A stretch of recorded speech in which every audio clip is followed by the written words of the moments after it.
স্বামী আর স্ত্রী বানায় যেজন মিস্ত্রি, সে বড় আজব কারিগর ও মনরে সে বড় কঠিন কারিগর, ঠিক কিনা?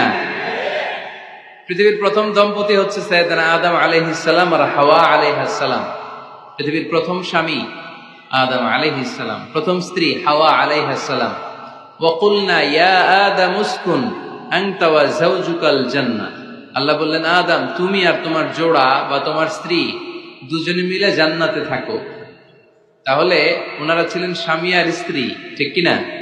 তাহলে এই দাম্পত্য সম্পর্কটা এটা জান্নাতি সম্পর্ক। কি সম্পর্ক? উত্তর দিতে হবে দৌলতপুরের ভাইরা। রাগ করছেন আমার সাথে? শীত লাগতেছে? উত্তর দেওয়া যাবে আওয়াজ করে? হ্যাঁ, আওয়াজ করে উত্তর দিবেন, মুখে তালা মেরে বসে থাকা যাবে না। তাহলে পৃথিবীর প্রথম স্বামীর নাম কি? আদম আলাইহিস সালাম। পৃথিবীর প্রথম স্ত্রী হাওয়া আলাইহাস সালাম।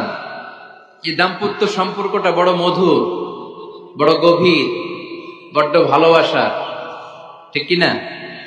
স্বামী আর স্ত্রী, স্বামী আর স্ত্রী, এই সম্পর্কটাকে আল্লাহ তাআলা কোরআনে পোশাকের সাথে তুলনা করেছেন। কিসের সাথে? পোশাক। আরবিতে বলে লিবাস।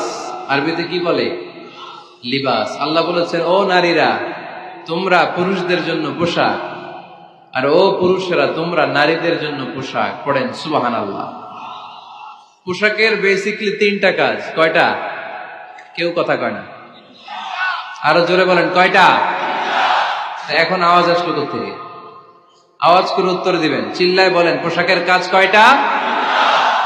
এভাবে শেষ পর্যন্ত খোঁচায় যেন সাউন্ড বের করা না লাগে, স্বপ্রণোদিত ভাবে উত্তর করবেন, ক্লাসের মতো হোক। তিনটা কাজ। এক নম্বর কাজ হচ্ছে পোশাক ইজ্জতের আবরু, লজ্জাস্থান ঢেকে রাখে, ঠিক কিনা? আমাদের লজ্জাস্থান ঢেকে রেখেছে আমাদের পোশাক। ঠিক তেমনি স্বামী তার স্ত্রীর ইজ্জত হেফাজত করে।